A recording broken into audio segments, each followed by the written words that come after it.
கும்பகோணத்தில் கிறிஸ்தவ தேவாலயத்திற்கு தீ வைக்கப்பட்ட சம்பவத்தில் அதன் முன்னாள் ஊழியரை போலீசார் கைது செய்து சிறையில் அடைத்தனர்.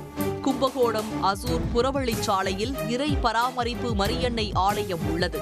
இந்த ஆலயத்தில் கடந்த வியாழக்கிழமை அதிகாலை மர்ம நபர்கள் 2 கதவுகளுக்கும் தீ வைத்துள்ளனர். மேலும் பங்கு தந்தை பெர்னாண்டஸ் அலுவலகத்தில் பீரோவில் வைக்கப்பட்டிருந்த 60,000 ரூபாய் பணத்தையும் திருடிச் சென்ற சம்பவம் பரபரப்பை ஏற்படுத்தியது.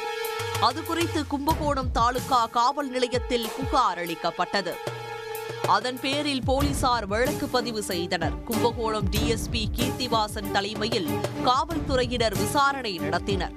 இதற்கிடையே பல்வேறு அரசியல் கட்சி தலைவர்கள் தீ விபத்து நடந்த இடத்தை பார்வையிட்டு குற்றவாளிகளை உடனடியாக பிடிக்க வேண்டும் என அரசுக்கு கோரிக்கை விடுத்தனர்.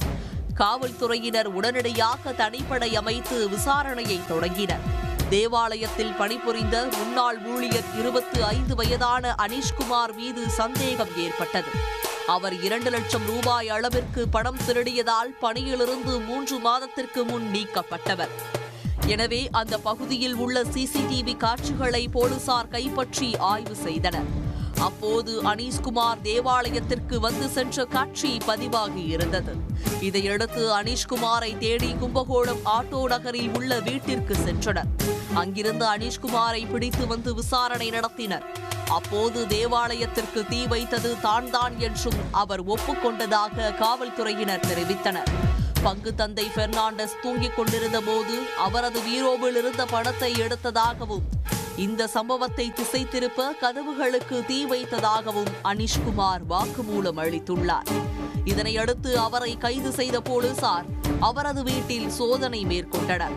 அப்போது தேவாலயத்திலிருந்து திருடப்பட்ட பணத்தில் 55,000 ரூபாய் இருந்தது. அவற்றையும் போலீசார் பறிமுதல் செய்தனர். பின்னர் அனீஷ்குமாரை கும்பகோணம் குற்றவியல் நீதிபதி இல்லத்தில் ஆஜர்படுத்தி சிறையில் அடைத்தனர். பங்கு தந்தையின் பணத்தை திருடிவிட்டு அதை மறைக்க தேவாலய கதவுகளுக்கு தீ வைத்துவிட்டு தப்பிய நபரை ஒரே நாளில் கும்பகோணம் போலீசார் கைது செய்திருப்பது குறிப்பிடத்தக்கது. உடனுக்குடன் செய்திகளை தெரிந்து கொள்ள சன் நியூஸ் பெல் ஐகானை கிளிக் பண்ணுங்க.